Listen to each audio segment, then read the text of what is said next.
ഈ മഴയും തണുപ്പൊക്കെ ഉള്ള സമയത്ത് നല്ല ചൂടുള്ള സേമിയ പായസം ഇങ്ങനെ കുടിച്ചാൽ അടിപൊളിയായിരിക്കും, നല്ല ടേസ്റ്റ് ആയിരിക്കും കേട്ടോ. അപ്പോൾ ഇങ്ങനെ സിമ്പിളായിട്ട് ഈ സേമിയ പായസം എങ്ങനെ ഉണ്ടാക്കുക എന്നുള്ളത് വിശദമായിട്ട് കാണട്ടാ.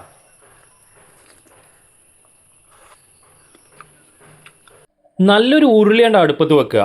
എന്നിട്ട് നമുക്ക് പായസം എത്ര ഗ്ലാസ് ആണോ വേണ്ടത് അത്രയും ഗ്ലാസ് വെള്ളം എടുക്കട്ടോ. എന്നിട്ട് വെള്ളം നല്ല രീതിയിൽ വെട്ടിത്തിളച്ച് വരുമ്പോൾ പാൽപ്പൊടി കലക്കിയിട്ട് അയക്കാണ്ട് ഒഴിച്ചു കൊടുക്കട്ടെ. പാൽപ്പൊടി ആയിട്ടുള്ള പായസമാണ് നമ്മൾ ഉണ്ടാക്കുന്നത്. എന്നിട്ട് പാൽപ്പൊടി കലക്കിച്ചാണ് ഒഴിച്ചതിന് ശേഷം നമ്മൾ പഞ്ചസാര ഇട്ട് കൊടുക്കുക. പിന്നെ ചെറിയ സാബോനരി ഇട്ടാൽ നമ്മൾ 25 ഗ്ലാസ് പായസമാണ് മൊത്തം ഉണ്ടാക്കുന്നത്.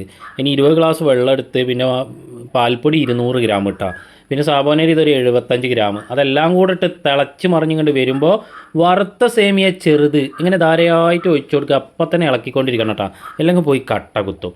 എന്നിട്ട് ഇതാ അത് നല്ല രീതിയിൽ ഇങ്ങോട്ട് തിളച്ച് മറിഞ്ഞാൽ പിന്നെ ഇളക്കണം എന്നൊന്നുമില്ല. പിന്നെ അത് അങ്ങനെ ഇളക്കിക്കൊണ്ടിരിക്കുമ്പോൾ തന്നെ സേമി ഇങ്ങനെ പൊന്തി വന്നാൽ സ്റ്റവ് ഓഫാക്കിയാലും ഇങ്ങനെ നിൽക്കും സേമി. അപ്പോൾ ഓഫാക്കിയതിന് ശേഷം മിൽക്ക് മെയ്ഡാണ്ട് ഒഴിച്ചു കൊടുക്കുക, അതായത് നമ്മൾ കണ്ടൻസ്ഡ് മിൽക്ക്. എന്നിട്ട് അതെല്ലാം കൂടി ഒന്നും കൂടി മിക്സ് ആക്കുക.